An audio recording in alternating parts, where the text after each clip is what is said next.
ఈ 6 అనుమానాస్పద వ్యక్తులు దాదాపు 5 ఏళ్ల క్రితం అయిపోయింది. మళ్ళీ ఇప్పుడు కేసు స్టార్ట్ అయింది అనగానే చాలామంది ఇదే ఫీల్ అవుతున్నారు. ఏంటి మళ్ళీ స్టార్ట్ అవబోతున్నాయి అని చెప్పేసి. అయితే ఎవరెవరి మీద జరుగుతాయని చెప్పేసి అనుకుంటున్నారంటే ఆ కిరణ్ కుమార్ యాదవ్ ఎవరైతే ఉన్నారో ఆయన డైరెక్ట్గా చెప్పేస్తున్నారు, నా వెనక ఎవరో పడుతున్నారు, ఖచ్చితంగా మర్డర్ జరిగే అవకాశం ఉంది, నన్ను రక్షించండి అని చెప్పేసి అంటున్నారు. గతంలో చూసుకుంటే ఎవరైతే కదర్ నుంచి గొడ్డలు తెచ్చినటువంటి దస్తగిరి కూడా చెప్పాడు అదే మాట, తనకి సెక్యూరిటీ కూడా కల్పించింది. అదేవిధంగా చూసుకుంటే రంగయ్య కూడా వాచ్మెన్కి సెక్యూరిటీ కల్పించిన ఇంట్లో తను తినే పదార్థాలు స్లో పాయిజన్ అని చెప్పేసి కొన్ని వార్తలు వచ్చాయి. ఆయన చెప్పాడు. ఇప్పుడు గతంలో 2023 మార్చి 15వ తారీఖున ఆఖరికి పులివెందలు రావాలంటే సునీత గారు కూడా భయపడుతున్నారు. సో సునీత గారు కూడా అంటున్నారు నాకు ప్రాణహాని ఉంది అని చెప్పేసి. దీనికి సాక్ష్యం చెప్పినటువంటి ఒక ఎవరైతే షర్మిల గారు కూడా భయపడుతున్నారు, ప్రాణహాని ఉంది అని చెప్పేసి. సో ఇంకెన్ని మర్డర్లు జరిగే అవకాశం ఉంది? దీన్ని నిజంగా సిబిఐ ఇందాక సత్యమూర్తి గారు చెప్పినట్టు ఎప్పుడు ఒక్క కొలిక్కి తెస్తుంది? ఇంకా ఈ యొక్క పరంపర కొనసాగుతూనే ఉండాలా? నిజంగా సునీత గారికి భద్రత ఉందా లేదంటే ఏం చెప్తారు? ఇక్కడ మీరు చాలా ప్రశ్నలు అడిగారు. ముందు అసలు ఎగ్జాక్ట్లీ మీరు చెప్పింది 200% కరెక్ట్ సత్యమూర్తి గారు. ఎందుకంటే ఇవన్నీ కూడా ఊహాగానాలు తప్ప ఈ కేసు ఎప్పుడు కొలిక్కి వస్తుందో ఎవరు చెప్పలేరు. నెంబర్ 1. నెంబర్ 2 ఏంటంటే సిబిఐ చెయ్యాలనుకుంటే within no time they can do, but వాళ్ళు అనుకోవట్లా. ఇప్పుడు సిబిఐ కేసుని సాల్వ్ చేద్దాము, నిజమైన హంతకుల్ని పట్టుకుందామని సిబిఐ మొదటి నుంచి అనుకోలేదు. ఇంకా అలా అనుకోనప్పుడు ఇది ఎప్పుడు పూర్తవుతుంది అనే దానికి అసలు ఆన్సర్ ఎక్కడుంది కదా అండి? వాళ్ళు అనుకోవట్లేదు కదా. వాళ్ళు ఏమనుకుంటున్నారు, కేసు ఎలా క్లోజ్ చేసేయాలి.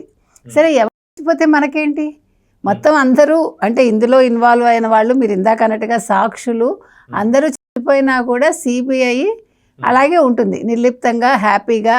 ఓకే పోన్లే పోయాడు, ఈ కేసు ఇంకా మనం ఫర్దర్గా చూడక్కర్లేదని అనుకుంటోందేమో.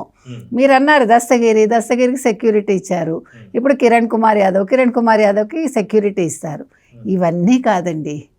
ఇప్పుడు అసలు సిబిఐని పక్కన పెట్టి ఈ కేసుని సిట్కి ఇవ్వడానికి అవకాశం ఉందా లేదా సత్యమూర్తి గారు? దీన్ని మనం ఏమీ చేయలేము. కాకపోతే సిబిఐకి చీవాట్లు పెట్టే అధికారం కోర్టుకు ఉంటుందిగా. పెట్టింది సరిపోట్లా. ఇప్పుడు నెమ్మదిగా పెడితే సరిపోవట్లేదు. కాబట్టి సిబిఐకి సీరియస్ వార్నింగ్ ఇస్తే, అంటే మనకు తెలీదు, ఇంకొకసారి సీరియస్ వార్నింగ్ ఇచ్చి, ఇప్పుడు ఎందుకంటే మీరు ఇక్కడ కోర్టు అడిగిన ప్రశ్న ఆ రోజు ఏంటంటే, సునీత గారు కోర్టుకు వెళ్ళి దీని మీద విచారణ ఇంకా కొనసాగాలని అడిగారు కదా. అడిగినప్పుడు కోర్టు ఏమంది, మీరేంటి సిబిఐని అడిగింది, మీరు ఫర్దర్గా విచారణ చేయాలనుకుంటున్నారా లేదా అంటే, మొన్న సిబిఐ ఇచ్చింది కదా ఇంకా అవసరం లేదని ఇచ్చింది. అలాంటి వాటి మీద కోర్టు అసలు వాళ్ళని అడగడం ఏంటి? ఆ ఒక్క ప్రశ్న నాకు అర్థం కాలే. అంటే ఇది నేను కోర్టునేమి నేను ధిక్కారణ కాదు ఇది. అంటే ఇక్కడ లాజికల్ కంక్లూజన్ రానప్పుడు ఇంతటితో ముగిసిపోయిందని ఎలా చెప్తారు? వీళ్ళు అసలు ఇంతటితో ముగిసిందని చెప్పడం తప్పు. కోర్టు కూడా అసలు ఎందుకు సిబిఐని అడిగింది, మీరు చెయ్యండి అని కోర్టు చెప్పాలి కదా. కోర్టుకి అధికారం ఉంటుంది కదా. ఇప్పుడు సునీత గారు ఆవిడ బాధితురాలు, ఆవిడ నాకు దీంట్లో సంతృప్తి లేదు, ఇంకా ఫర్దర్ ఇన్వెస్టిగేషన్ కావాలి అన్నప్పుడు సిబిఐ అనేది కోర్టు నియమించినప్పుడు కోర్టు సిబిఐని అడగడం ఏంటో నాకు ఒక్క ప్రశ్న అర్థం కాల. అలా కాకుండా మీరు దీని మీద ఇన్వెస్టిగేషన్ చేయండి ఫర్దర్గా, ఆవిడ ఏం అడుగుతున్నారో అది చెయ్యండి అని ఒక మాట అనుంటే సరే, పోనీ ఆ మాట అప్పుడు అనలేదు.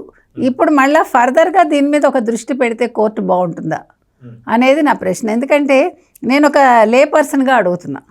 బికాజ్ కోర్టులో ఇచ్చే జడ్జిమెంట్లు మనం ప్రశ్నించకూడదు, కానీ మన అభిప్రాయం మనం చెప్పే అర్హత మనకు ఉందని మనం అనుకుంటున్నాం. కాబట్టి నా ప్రశ్న ఏంటంటే, Sunitha when she is not happy with that ఏమంటారు ఇన్వెస్టిగేషన్ మీద, then court can take a decision కదా. సిబిఐకి చెప్పచ్చు వాళ్ళని, మీరు ఇలా ముందుకెళ్ళండి, ఆవిడ అడుగుతున్నారు, why can't you do that అన్నట్టుగా. ట్రయల్ కోర్టుకు సంబంధించి అదే జరిగింది, అదే చెప్పారు, వెళ్ళమని చెప్పేసి ముందుకు వెళ్ళమని చెప్పారు. అదే నేను అంటున్నా. కానీ డీప్గా వీళ్ళు వెళ్ళాలి కదా. ఆ వెళ్ళడానికి ఇప్పుడు ఏమంటే ఒక ఏనుగును అంకుశంతో పొడిచినట్టుగా ఈ సిబిఐ అయినా అంకుశంతో కోర్టులు పొడవాలంటున్నా. ఎందుకంటే సిబిఐ అనేది వాళ్ళు సొంతంగా ఇక్కడ నిర్ణయాలు తీసుకుంటున్నారా, వాళ్ళ వెనకాల ఎవరైనా నిర్ణయాలు ఇస్తున్నారా, ఇది క్లారిటీ కావాలి.